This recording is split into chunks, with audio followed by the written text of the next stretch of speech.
Welcome to another edition of Carnivore Bites. I'm your host, Jeff Sherman, along with Dr. Eric Lopkin. And it's really not hard, Dr. Lopkin, to kind of identify the story of the week. Very interesting, fascinating. I'm gonna have to take the lead on this just for the first little bit, and that is the thing. My big takeaway was Biden, and I want to ask you: is it over? Yeah, with the way he performed in the New Hampshire primary, he's making sounds like, well, he expected this. This wasn't where he wanted to make his stand. Anonymous sources from his campaign have stated to several publications that they don't think they can win South Carolina, and they're pretty sure he's done. This is from within his campaign. Okay, wait. This is really important, Dr. Lopkin. You're telling me that on this day that that inside his camp they do not think that he can win North Carolina, South Carolina. So I'm sorry, yes, South Carolina. That's exactly what I'm saying. The story was first reported by Politico. I think it's been picked up by a couple other places already. But speaking under the condition of anonymity, people within his campaign are saying they don't think he can win South Carolina. They think he is done. Donors are fleeing. They're desperately trying to shore that up because whether he can win or not, without the money, he's finished. I would have to say, once again, Dr. Lopkin, you are correct. I believe, from my experience, the big Mo, as George H.W. Bush said, is huge. I know that there's a huge African American population in South Carolina, but I honestly do not see it happening. I think let's dissect this for a second. Well, it's interesting It's interesting that you bring up the African American community in South Carolina, because the same article from Politico quoted members of a super PAC that back African American candidates, and they stated that the African American community is backing away from Biden because the only reason they backed him in the first place was because they believed he was electable, and he's showing them he's not. I agree. And I have to be honest with you. I do get fascinated by things. I really just do. A lot of things in life, Dr. Lopkin, are pretty boring, but this is fascinating. I've never seen anything like this. I really have never seen. I'm a little shocked when he first announced. I thought, whoa, this is a really formidable candidate. I know he failed 3 times before, but the degree of, I'll use the term incompetence or lack of readiness, whatever you want to call it, is shocking to me. And that's not embellishing things. That's not, just for effect. I'm shocked. Yeah, his fall from grace has been remarkable. Coming in with the backing of most mainstream Democrats, he was at the top of every state and national poll for months. And then his debate performances started, and then videos of him went viral. Just absolutely looks like he's losing his mind. People have looked at him almost like he had dementia. I mean, yes. His debate performances they did get better, but they were really bad, especially at the beginning. And then talking about stupid stuff like his hairy legs and popcorn or corn pop. And then the last one, I just couldn't believe it. And I don't know the exact terminology, but calling that young woman something like a pig face or something. Yeah. It was just, you shake your head. It looks like he's lost his mind. I don't know what's going on there. I don't know what he was thinking. I don't know what his campaign is thinking about that. But he has shown that he is not electable. And that was the only thing he had going for him. His whole campaign was based on the idea that he could beat Donald Trump, that he was electable. And his own party is now going, no, you're not. No, I think there was, honestly, I really do mean this. I think there was no chance of him beating down. I mean, in his current condition, maybe the Joe Biden of 2008 with all his gaps, whatever, would still be possibly. I like I said, I'm really not just faking this. I believe that, or using this for effect. I've never seen anyone, 78, whatever, 76 years. It's not that old anymore. Okay, to see someone, when he was in the Obama administration, I thought he was pretty coherent. I'm not saying he was a Mensa candidate, but I've never seen anyone go from that to something like embarrassing.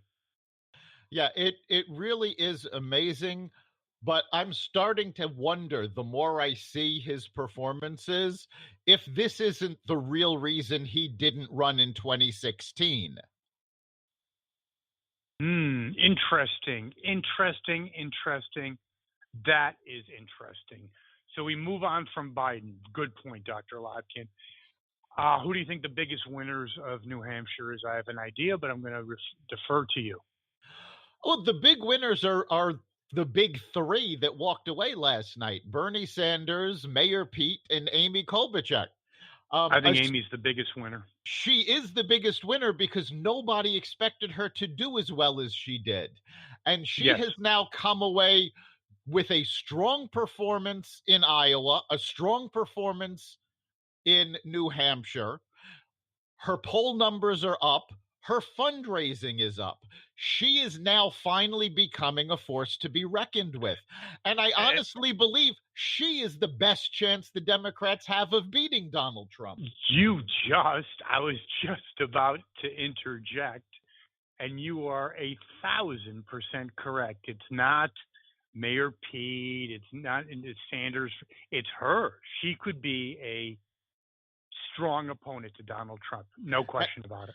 And not only can she be a strong opponent to Donald Trump, she actually has what it takes to win back the Democratic Party because she is a solid moderate. If she takes control of the election, it means AOC goes away. It means the squad goes away. It means Pelosi goes away too. Maybe Pelosi can still hang on. But it does mean that the wacko left will have lost their hold on the party, and the centrists will take control.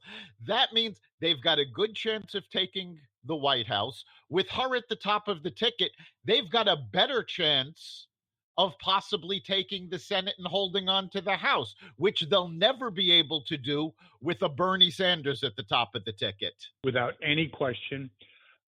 Next biggest loser, who do you think? Oh, easily Elizabeth Warren. Without any question. Warren finished fourth in the state next door to hers. I think if she fails, which she will in South Carolina, always say North Carolina, I mean South Carolina, I believe it's over. Yeah, I don't think she can do well in South Carolina. She's not going to. She's a traditional New England liberal, which does not play in the South, even in the Democratic Party. So I don't think she's going to do well. People are starting to back away because New Hampshire was big for her. She needed a first or second place win because this was essentially home court advantage for both her and Bernie. If she didn't take first or second, it means she's not taking first or second anywhere in the country. Except with the possible exception of Massachusetts. What happened to her? I think, I don't know, time flies. Maybe a month ago, maybe 6 weeks ago, she was ascending. What happened? She was beaten by the facts. Every time she came out with this huge plan, people went, well, how are you going to pay for it? And she went, I don't know. She had all of these half-baked ideas, and the moderates don't like her.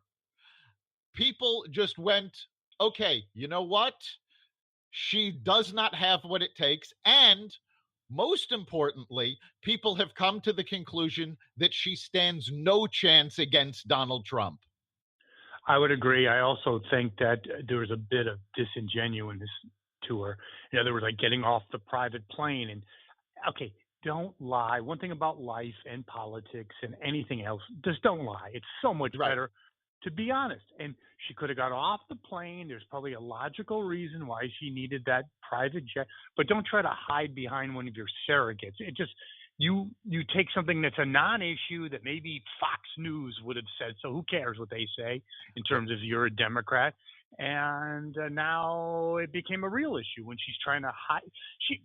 To me, she has an honesty issue, everything from, her Native American roots to you name it. She's very disingenuous. I believe her political career is completely over. What do you think?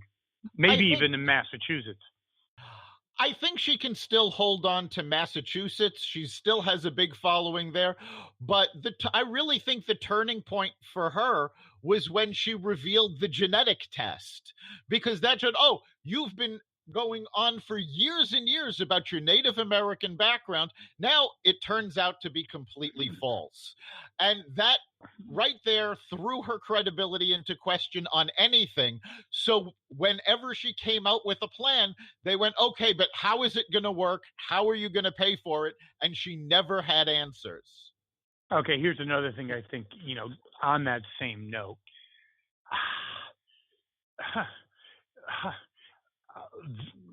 Very much an elaborate hoax. I mean, almost, I say, disqualifies you right out of the gate. I mean, it's like me saying I'm African American, or it was a lie. She knew it was a lie, and she's so arrogant. Okay, that she thought by some way, some luck of the draw, I can't really tell you how or why, that it was going to come back that she was Native American. The whole thing was a joke. You know what? I'm going to go out on a limb and defend her. I'm going to assume that she didn't know that it was a lie, that it was something that was passed down in her family from generation to generation. Somebody had made it up somewhere down the line, but her parents probably didn't actually know it wasn't true. Okay, here's what I believe. Someone can tell me that I'm, I don't know, whatever, of African American descent or whatever, or, whatever. You really, if you're going to come national with it, you really want to do the test before you go public. Yes.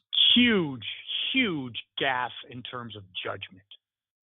Yes. Well, but again, remember, this is something that she's been saying all along, not just in politics, because it came out that she put Native American down on her college applications. So and that's how she got some of the ascendancy that she enjoyed. It was basically a scam. I'm not saying she's not a bright woman, but when you say Native American, that's probably the highest on the food chain in terms of special treatment. Probably highest. She should have known before going forward with this. Switching tack, though, there was another surprise beneficiary out of last night, Michael Bloomberg. He was not on the ballot in New Hampshire, but there is a town in New Hampshire, and I'm blanking on the name of it. But they are pre-ballot, yeah. Yes, they are the first people to vote. They vote at actually midnight the day before. There are only 5 people in the town, 5 ballots. Michael Bloomberg won 3 of them. I think we'll close on this. I think